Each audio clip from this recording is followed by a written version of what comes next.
Kawan macam ni, fair weather friends namanya. Tahu apa arti fair weather friends? Kawan ketika cuaca baik. Bila hujan dia ada payung, kita tak ada payung, tinggal kita. Kawan macam ni, dia ngira kalau lepas susah dia. Bila kita kaya, dia berkawan dengan kita. Bila kita sihat, dia berkawan dengan kita.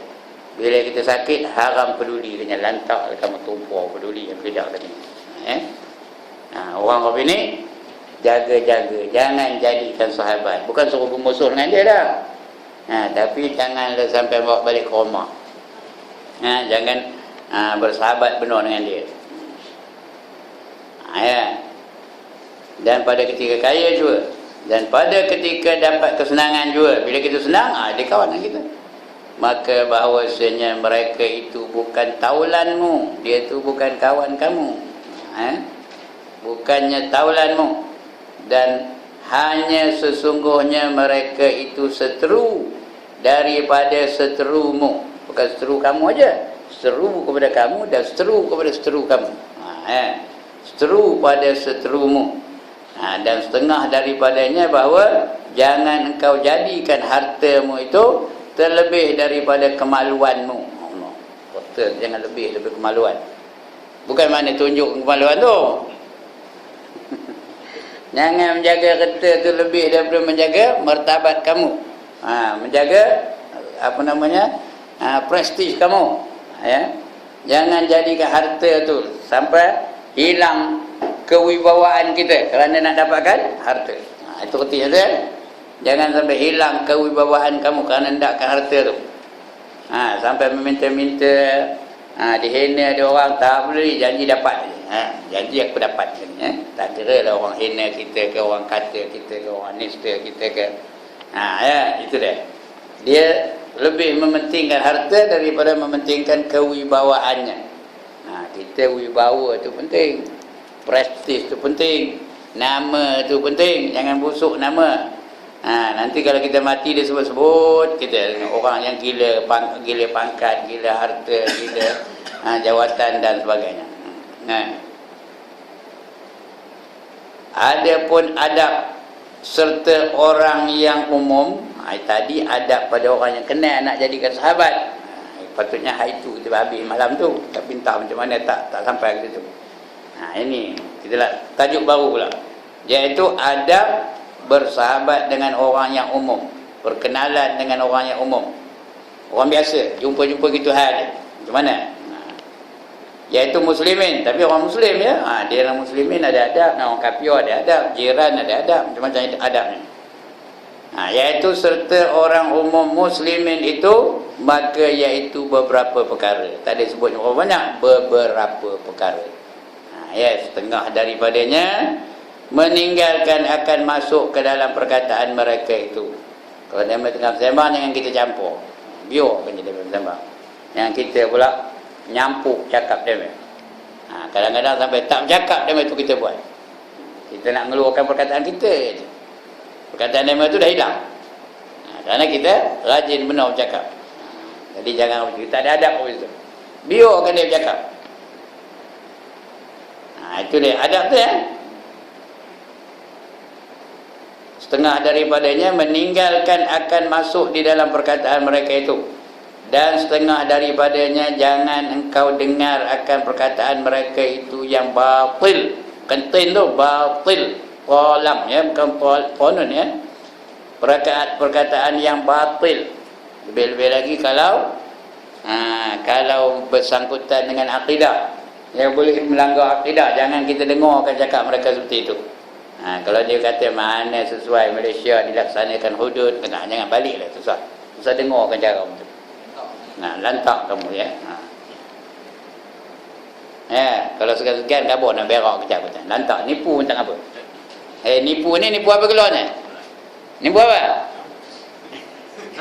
Nipu apa keluarnya? Nipu harus ya, tipu strategi, bukan tipu sunat ya. Dalam Islam tak ada tipu sunat. Nipu ada 3 hukumnya. Yang satu harus, yang kedua wajib, yang asasnya haram. Nipu ni asasnya haram, tapi ada kalanya jadi wajib. ada kalanya harus, ya. Sunat makruh tak ada, ya. Nipu pun tak apa. Nak balik, nak berak kejap boleh. Ya, jangan dengar ke cakap. Jangan kita pula kan. Dan setengah daripadanya, jangan engkau hiraukan akan barang yang berlaku daripada perkataan mereka itu yang menjahatkan akan dikau, yang menjadikan, yang menjatuhkan akan dikau, menjahatkan akan dikau. Maksudnya dia ngata kita macam-macam di belakang. Depan dia tak wani lah, di belakang dia kata kita macam-macam sampai kepada kita. Jangan dihiraukan.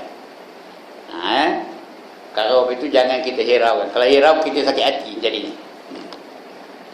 Dan setengah daripadanya, bahawa jangan engkau banyakkan akan bercampur dengan mereka itu.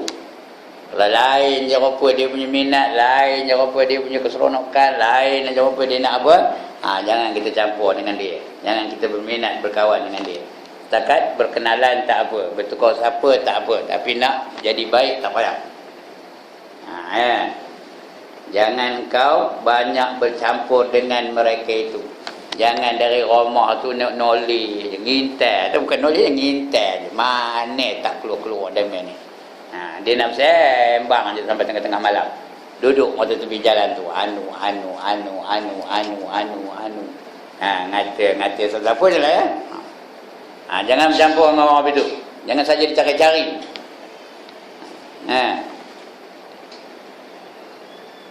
Dan setengah daripadanya, bahawa jangan engkau bercampur dengan mereka itu, dan jangan engkau banyakkan akan hajatmu kepada mereka itu.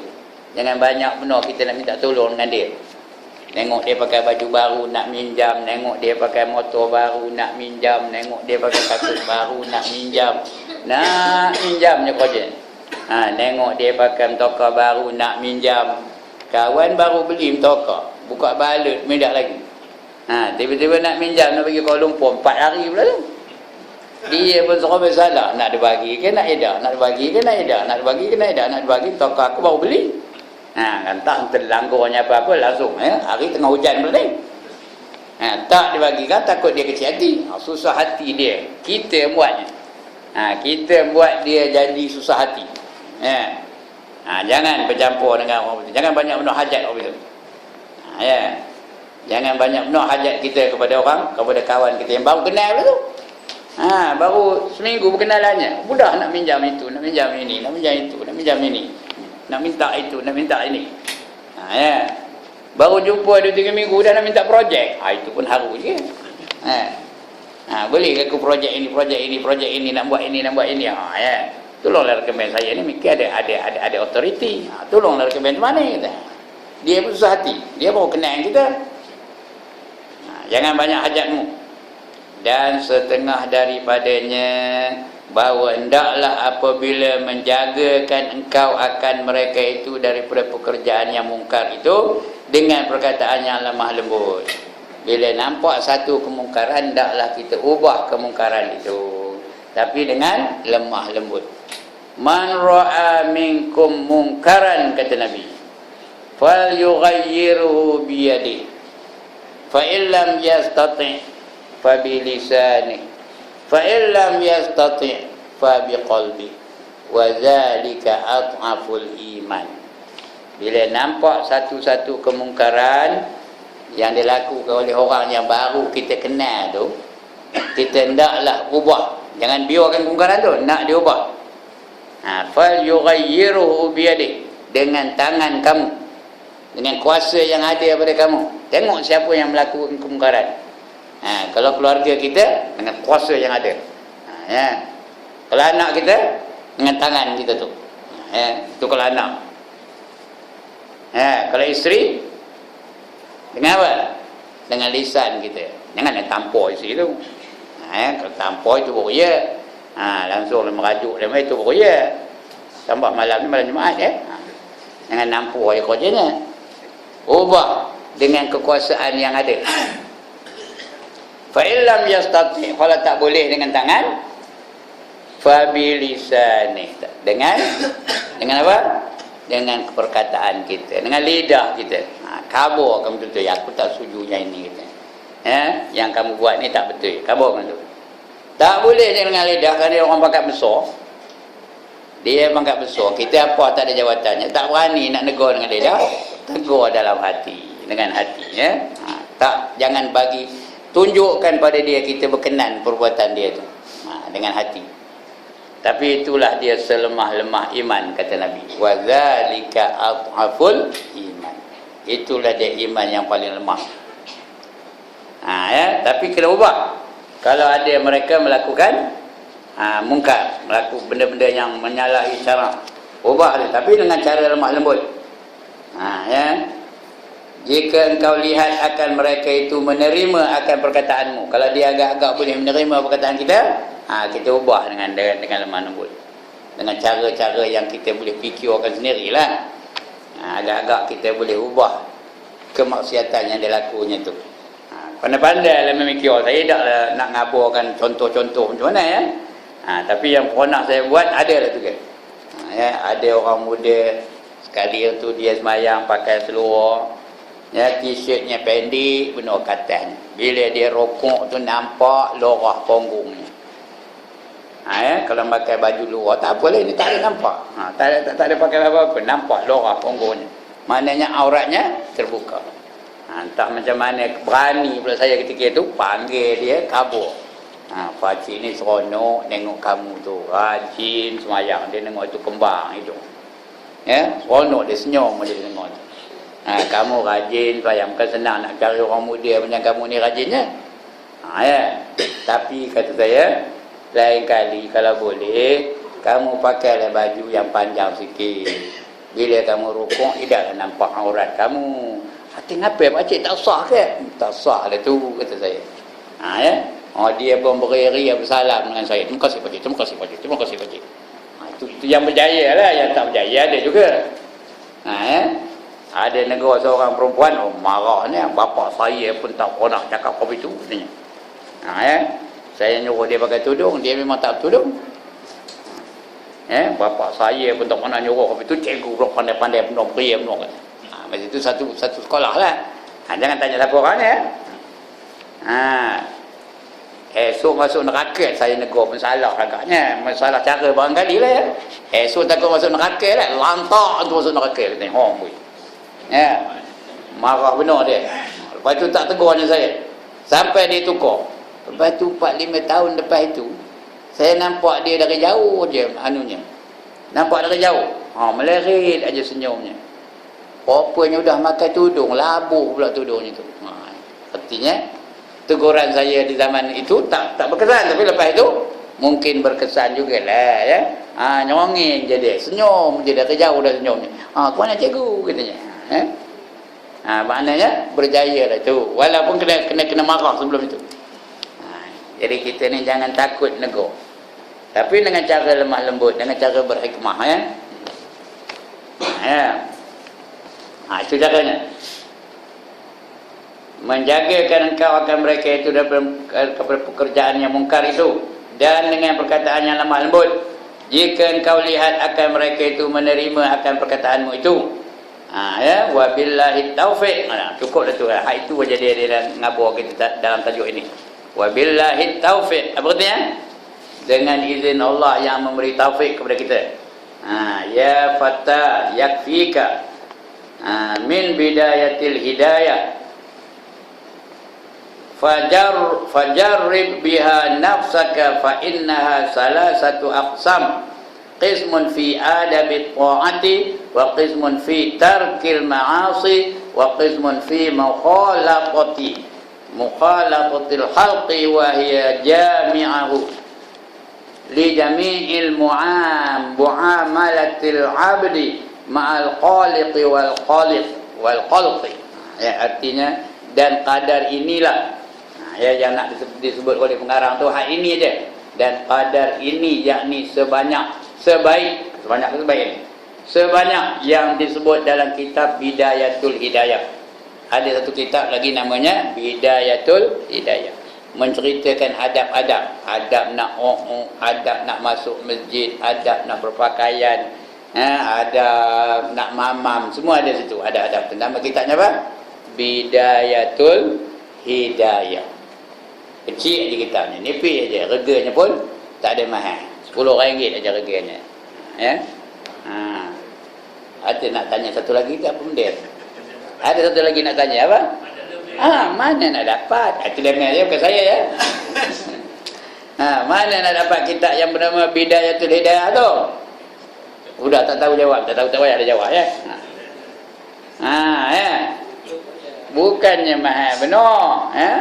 RM10 aja harganya. Jawi pun RM10, Rumi pun RM10. Nama kitabnya Bidayatul Hidayah, karangan Imam Al-Ghazali. Dia ada lagi satu kitab tu, kitab Bidayatul Hidayah juga, itu kitab tauhid. Itu karangan Imam Sanusi. Ada juga ya, Jawi, iaitu Jawi kitab-kitab kuning. Tapi yang ini agak moden sikit, Bidayatul Hidayah. Inilah adab-adab tersebut dalam Bidayatul Hidayah. Yang hamba terjemahkan masalahnya di dalam kitab ini. Ya, kitab Bidayatul Hidayah itu cakap Arab, tapi diterjemahkan oleh pengarang tu dalam kitab ini. Kitab ini pun dipetik daripada Bidayatul Hidayah itu. Ya, hai orang-orang yang baru belajar ilmu tasawuf. Siapa yang baru belajar ilmu tasawuf tu? Kita lah, wahai komen yang baru nak belajar ilmu tasawuf tu. Kita lah tu ya. Memadalah akan dikau di dalam permulaan hidayah. Cukup itu mula-mula ni, setakat ini, mula-mula tu. Kerana dia permulaan bagi hidayah. Bidayah tu artinya permulaan. Hidayah tu hidayah lah, petunjuk. Permulaan petunjuk.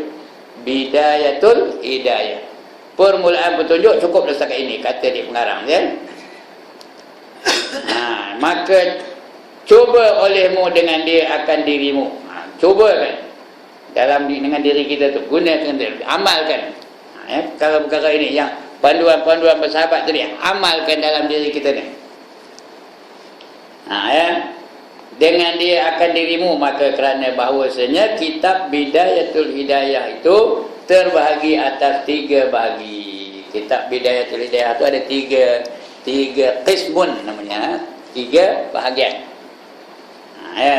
Satu bahagi pada mengerjakan segala taat, adab-adab, adab mengambil wuduk, adab mandi, adab macam lah yang taat ya. Adab memelihara anggota yang 7. Itu yang pertama. Satu bahagi mengerjakan segala taat yang zahir dan taat yang batin. Adab yang kedua tu ada bahagian yang pertama juga, bahagian ya taat yang batin. Taat ada 2, satu zahir, satu batin. Jadi adab sembahyang itu zahir ke batin? Zahir ya. Adab puasa zahir ke batin? Zahir belaka itu. Itu taat yang zahir. Adab mandi, adab puasa, adab apa lagi? Adab ambil wuduk, adab tayamum, itu adab yang zahir belaka itu.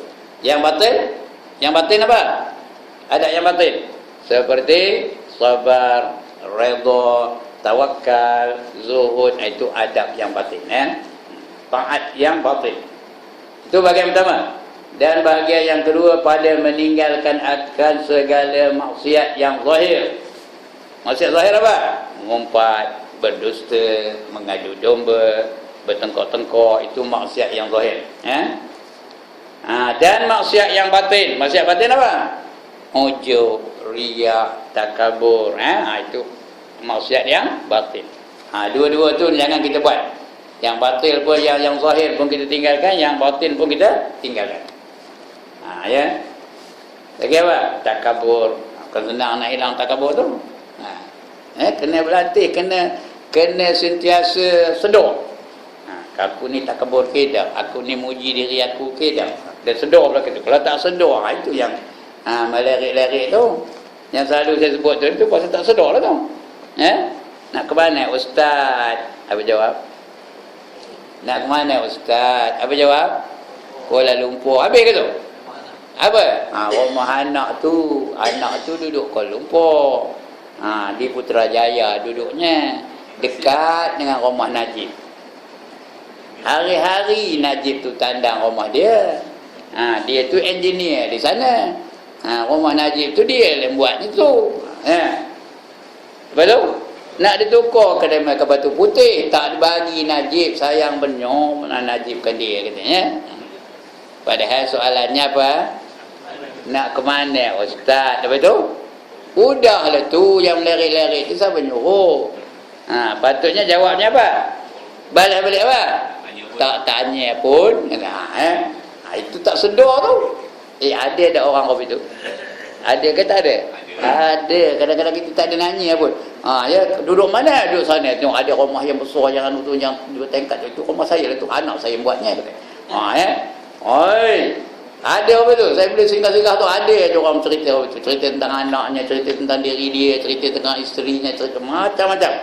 Itu tak sedar tu. Kenapa? Kerana diri dia tak sedar sedang melakukan perkara-perkara yang batal, yang batil, yang berdosa. Dia tak tahu. Pasal dia tak belajar, tak pernah belajar tasawuf. Kita dah belajar ni takkan buat apa itu lagi ya.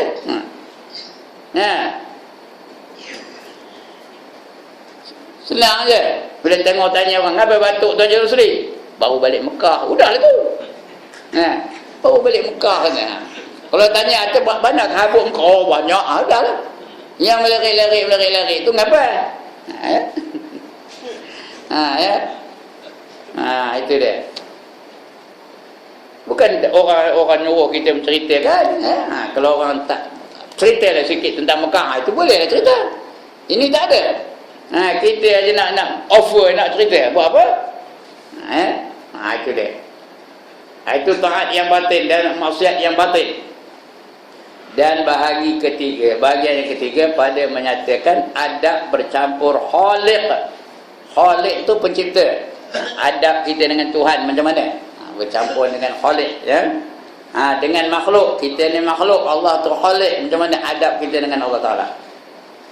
Iaitu yakni kitab Bidayatul Hidayah menghimpunkan dia bagi perhimpunan muamalah. Muamalah tu artinya pergaulan ya, tu muamalah. Pergaulan antara kita dengan Allah, pergaulan antara kita dengan masyarakat, itu muamalah, kehidupan harian. Ya. Mana muamalah hamba serta Tuhannya yang menjadikan ia akan dia dengan muamalah serta makhluk. Dia menjadikan dia pun ada juga muamalah dengan makhluk. Allah pun ada juga. Ya, cara-cara dia dengan makhluk serta Tuhannya. Makhluk dengan Tuhannya macam mana? Yang menjadikan ia akan dia, dan muamalah serta makhluk. Muamalah kita tu bergaul kita dengan sama-sama makhluk. Dan perhimpunan yang tiga bahagi ini dinamakan akan dia takwa. Kalau kita ikut betul-betul panduan ibadah yang zahir, panduan ibadah yang batin ya, taat yang zahir, taat yang batin, kemudian kita ikuti lagi dengan adab-adab bersama dengan pencipta kita, iaitu Allah Subhanahu Wa Taala. Bila kita buat betul-betul yang zahir itu, kita buat segala-segala yang disuruh, yang batin itu kita tinggalkan segala yang dilarang. Kemudian dengan Allah kita ikut adab-adabnya, maka orang itulah namanya apa? Dinamakan akan dia takwa. Itu orang yang takwa, dinamakan akan dia takwa. Bila takwa baru dapat jaminan dari Allah Subhanahu Wa Taala, baru ada garanti dari Allah. Syaratnya paling rendah, paling common, kita kena jadikan diri kita orang yang bertakwa. Baru Allah jamin dunia dan Allah jamin akhirat. Wallahu waliyul muttaqin, kata Allah. Allah menjadi pembela bagi orang-orang yang bertakwa. Allah bantu orang yang bertakwa. Sama ada di dunia ataupun di akhirat. Di dunia pun Allah bantu. Dapat rezeki dari sumber yang dia tak tahu dari mana datangnya. Wa man yattaqillaha yaj'al lahu makhraja wa yarzuqhu min haitsu la yahtasib. Wa man yatawakkal 'ala Allahi fa huwa hasbuh. Innallaha balighu amri. Qad ja'alallahu likulli syai'in qadra. Ayat apa keluar ni? Ayat apa keluar ni? Ayat 1000 dinar. Barang siapa bertakwa kepada Allah, Allah akan beri kepadanya jalan keluar daripada sebarang permasalahan yang dihadapinya. Allah bagi dia jalan keluar. Apa aja masalah dia, Allah selesaikan. Dengan syarat dia takwa. Ya, wa yarzuqhu min haitsu la yahtasib. Dia dapat rezeki dari sumber-sumber yang dia tak tahu dari mana datangnya. Ada je Tuhan bagi rezeki. Ya. Itu sebab orang yang bertakwa tu mana ada yang melepik sagu. Ada yang pernah tengok tok guru kita dulu-dulu melepik sagu ada? Ya. Tuan Lok melepik sagu ke? Tu guru kita dulu tu. Ya. Tu guru sekarang ni pun ada yang melepik sagu. Ada. Ya. Maksud dia kan? Tak ada naik motor datangnya. Ya. Begitu juga tu guru yang lain. Pasal apa? Allah tolong selesaikan masalah kita ni. Dapat rezeki dari sumber yang kita tak tahu dari mana datangnya. Tengoklah tu guru yang ada tu. Tuan Ibrahim, Tuan Man. Apa pakai? Apa pakai? Ya. Camry. Udah hilang. Hilang ke dia tukar lain? Curi orang. Curi orang ganti lain. Apa susahnya? Ya. Tunggu buat jadi. Pakai bersikar, ngayong sikar ke tadi mari. Itu dia. Ya, pakai driver pula tu. Ya. Macam itulah. Kenapa? Allah beri dia rezeki dari sumber-sumber yang tak tahu kita dari mana. Ya, tok guru saya tu ada seorang, itulah. Orang tua pun tak tahu. Tengah saya ngaji depan tu tiba-tiba cucunya datang. Tok, opah nak duit sikit nak beli barang tak apa benda beri. Dia pun ngeluarkan tali pinggang Mekah ni tu. Tahu ke tali pinggang Mekah? Dia zipnya tu dia keluar zip tu dia keluar buat kesui-kesui note 50-nya. Tahu saya masa itu cikgu. Gaji kat 2000 juga tau. Terbenyak mata saya nengoknya banyak benar duitnya. Padahal kerjanya apa pun tak ada. Kerjanya duduk masjid aja. Pagi-pagi dia hantar dia cucu tu di masjid. Malam-malam lepas Isyak dia ambil balik. Itulah kerja. Tapi tengah ngaji tu datang tokoh, datang Mercedes, datang Volvo, datang macam-macam lah.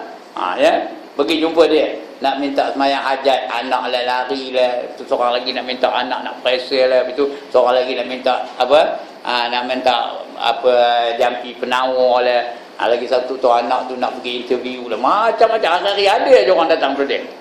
Ya. Betul saya tengok mengunjuk dulu. Tak ada saya tengok dalam tu tak berapa. Tapi agak-agaknya RM1 kan. Ya. Yang datang tu Volvo, Mercedes, BMW. Agak-agaknya RM1 ke dalam tu. Itu yang saya tengok duit kesur-kesur keluar daripada tali pinggang tu. Terbenyak mata saya tengoknya. Saya pun tak ada banyak itu duitnya. Ini kenapa? Kerana dia rezeki dia dari Allah. Rezekinya bukan dari manusia, dari Allah Ta'ala. Itu kita nak jadi takwa itu dalam dunia ni. Wa man yatawakkal 'ala Allahi fa huwa hasbuh. Barang siapa bertawakal kepada Allah maka cukuplah Allah itu baginya. Cukup Allah dah ada, itu tak ada yang lain dah. Inna Allah balighu amri. Allah yang menyampaikan hasratnya, hajat untuk Allah yang sampaikan. Qad ja'alallahu likulli syai'in qadra. Kerana Allah itu di atas tidak sesuatu lain, dia berkuasa. Allah nak tolong dia mudah aja bagi Allah Taala. Lepas itu kita nak jadi orang yang bertakwa. Ini guna ngaji ni. Kita ngaji ni mudah-mudahan kita jadi orang-orang yang bertakwa. Kalau ngaji juga lepas ini ngumpat orang, apa guna ngaji pun, apa guna ilmunya? Ilmu tu nak kita amalkan. Ya. Tak ada lagi kita melakukan maksiat-maksiat yang zahir dan tidak melakukan maksiat-maksiat yang batin. Itu Allah jamin tu. Di dunia ni pun Allah jamin, di akhirat lagi Allah jamin. Keselamatan akhirat. Innal muttaqina fi maqamin amin, kata Allah. Sesungguhnya orang-orang yang bertakwa itu sentiasa berada di dalam darjat yang selamat. Maqam tu darjat, kedudukan yang selamat. Di mana selamatnya? Fi jannatin wa uyun, kata Allah. Mereka berada dalam syurga yang terdapat air yang berpancutan. Tahu air pancut? Allah dia tak tahu air pancut. Cakap orang putih air pancut apa? Allah tak tahu. Apa nama? Fountain. Nampak tu cikgu berada fountain. Ada lagu fountain tau? Tak tahu belum ya? Allah. 3 coins in the fountain. Ada lagu tau. Siapa nyanyinya? Siapa nyanyinya? Johnny Mathis namanya. Hebat tak ustaz? Ya. Itu Johnny Mathis, penyanyi yang terkenal di Amerika ketika itu, orang kulit hitam, jadi itu untuk orang bertakwa aja, ya. Fi jannatin wa uyun, mereka berada dalam syurga yang terdapat air yang berpancutan.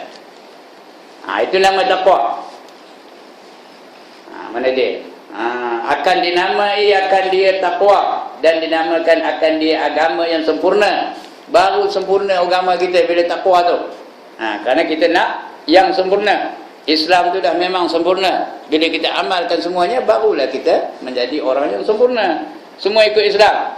Ekonomi ikut Islam, pendidikan ikut Islam, akhlak ikut Islam, keluarga ikut Islam, semayang ikut Islam, puasa ikut Islam, mandi ikut Islam. Apa saja kita kena ikut Islam, kerana Allah suruh apa itu. Orang yang bertakwa, dia mesti ikut Islam dalam segenap aspek kehidupan. Baru dia menjadi orang yang bertakwa. Bila menjadi takwa, baru ada jaminan dari Allah Subhanahu wa taala. Itu takwa. Jadi tak nak kita kena cari takwa tu. Inilah bekal kita di dalam akhirat. Dan inilah bekal kita di dalam akhirat. Apa bekal?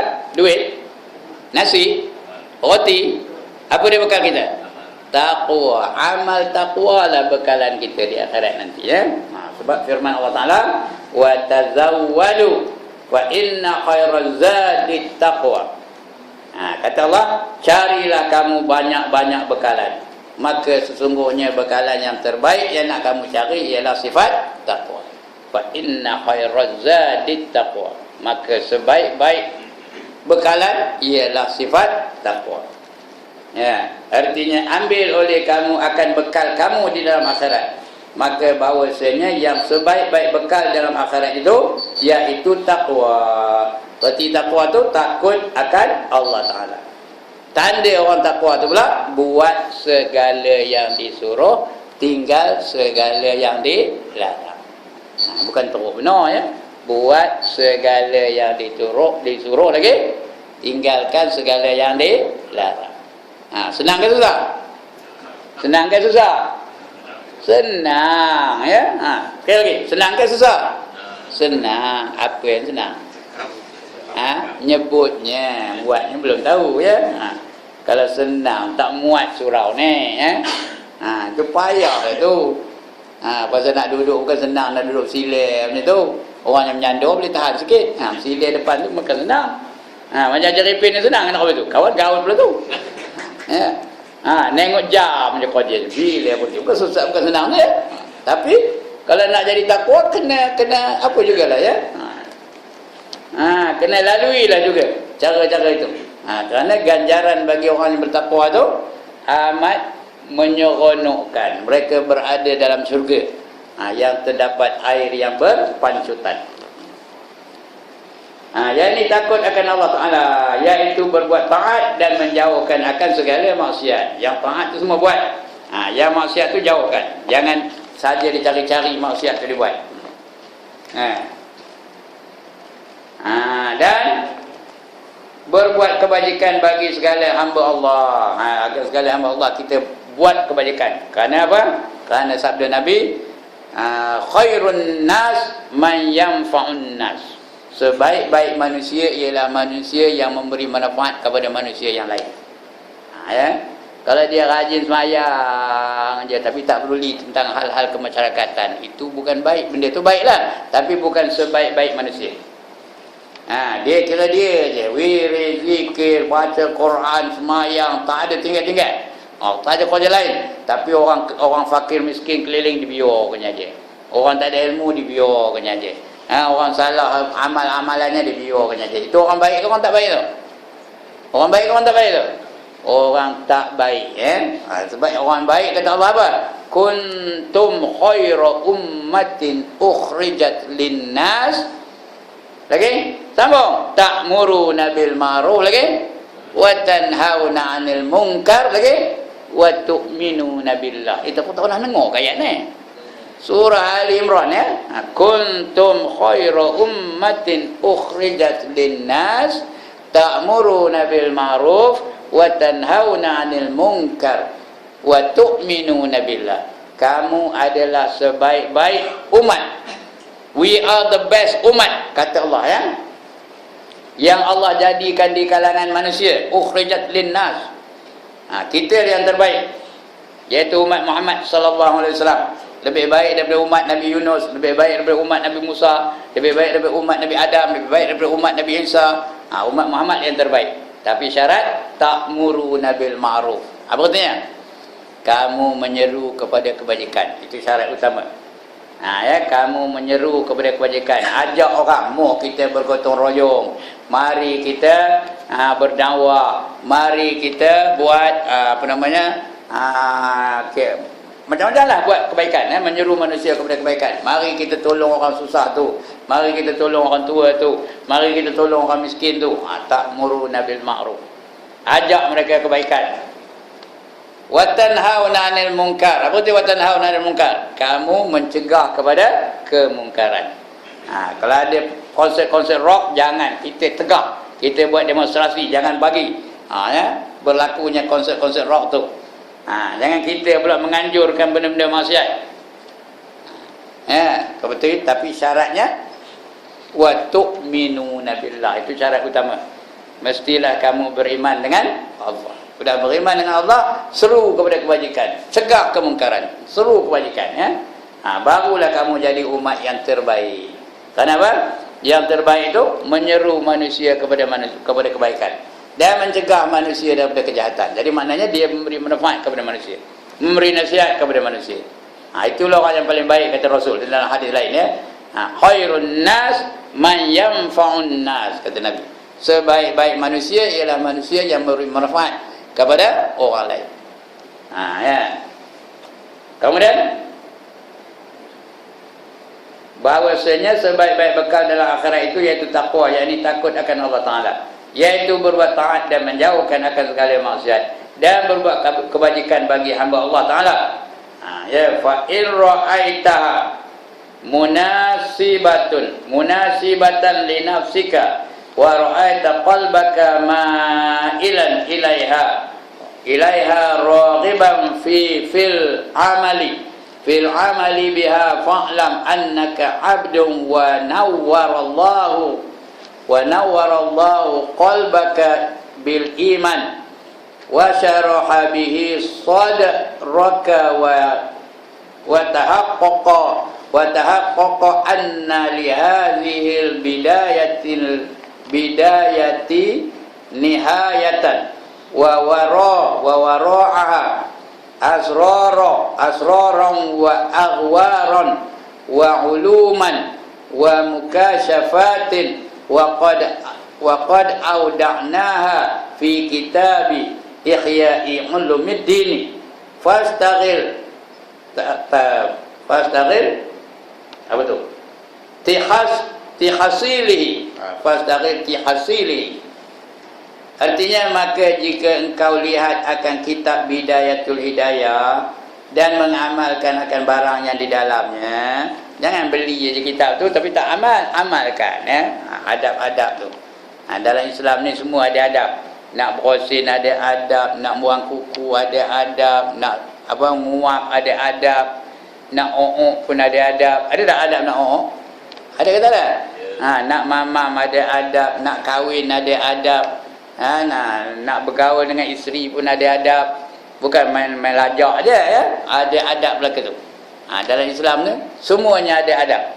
Kerana Islam itu sudah lengkap. Al-yawma akmaltu lakum dinakum. Pada hari ini aku telah sempurnakan agama kamu bagi kamu. Wa atmamtu alaikum ni'mati, dan aku telah cukupkan nikmat aku untuk kamu. Wa raditu lakumul Islam madina, dan redalah aku Islam itu sebagai anutan bagi kamu. Jadi Islam itu dah sempurna, ada adab belaka. Jadi dalam Bidayatul Hidayah tu semua ada adab di situ. Adab ambil wudu, adab tayamum, semua ada di situ, ya. Carilah kitab tu, ada insya-Allah. Dan kita ini ada. Kalau malas nak cari kitab, kita ini ada. Cari daripada mula-mula tu kan ada adab mengambil wudu, adab qada hajat di sini. Dan mengamalkan barang yang di dalamnya serta munasabah bagi dirimu, artinya hisab dirimu, boleh ke tak boleh buat, sudah buat ke belum, itu munasabah. Bagi dirimu, yakni serta serta berkatnya dirimu tu, berkatnya dirimu akan dia. Hendakkan ilmu tu berkat, diamalkan. Itu bukan berkat tu, berkatnya dirimu akan dia. Dan engkau lihat akan hatimu cenderung kepadanya. Kepada apa? Kepada melakukan ibadah tu. Cenderung hati tu, seronok nak buat ibadat, suka nak melakukan kebaikan, benci dengan maksiat. Tu cenderung. Lagi gemar pada mengamalkan akan dia, seronok baca Quran. Seronok semayang, seronok zikir, seronok wirid. Ini setengah orang tu nyebut nama Allah pun tak berapa berkenan.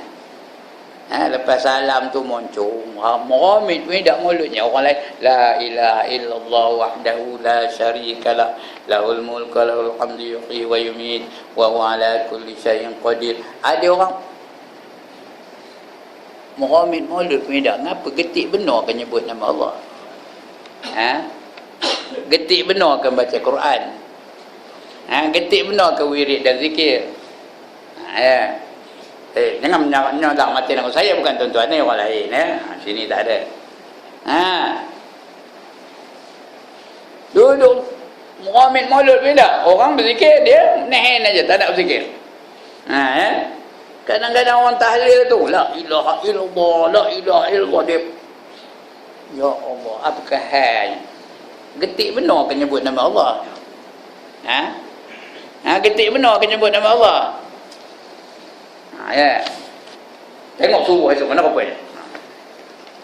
Subuh esok ada dia mula aja, la ilaha illallah wahdahu la syarika. Itu lain lah dia ngantuk, dia qiyamul malam tadi, tak apalah ya. Ini kadang tak ada. Habis aja dah terbeliak balik batinnya. Kalau hendakkan dia betul-betul beliak, ada orang dari belakang sebut Allahumma barik lana fima razaqtana. Boleh. Mana dia ni? Ada cerita tu masa kami tengah ngaji-ngaji katulah ya. Dan kami ni dengar ngaji macam lain-lain tempat lah, ngantuk je. Ustaz tu tengok orang tu ngantuk je. Sudah ni dia baca kuat-kuat, Allahumma barik lana fima razaqtana wa qina azabana. Tu beliak balik bunyi mati orang semua. Padahal tak ada barang ni pun, hanya sebut aja nak bagi dia menjaga. Ini dia. Jadi malam ni tak apalah, tak ada nampak yang ngangguk aja. Kalau ada ngangguk, saya nak try malam ni macam jadi dah.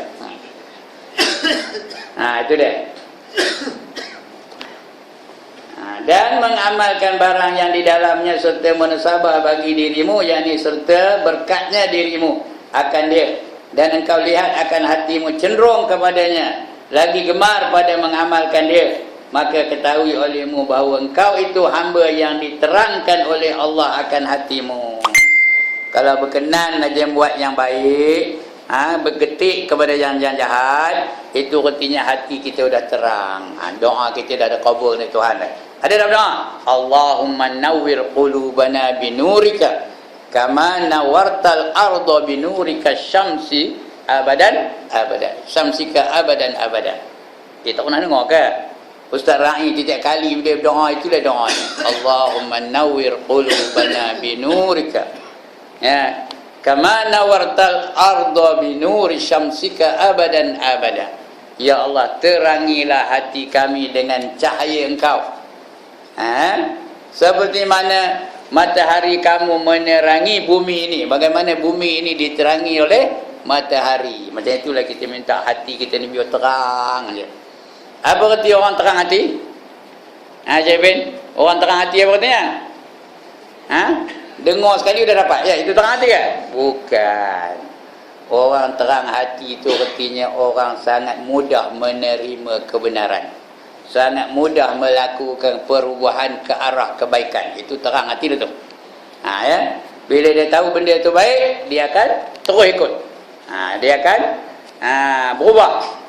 Dia tahu. Dia berubah. Kalau dulu dia sembahyang di rumah aja, Asal sembahyang ramah, asal sembahyang ramah, asal sembahyang ramah. Dia tahu ramah tu tak ada faedah.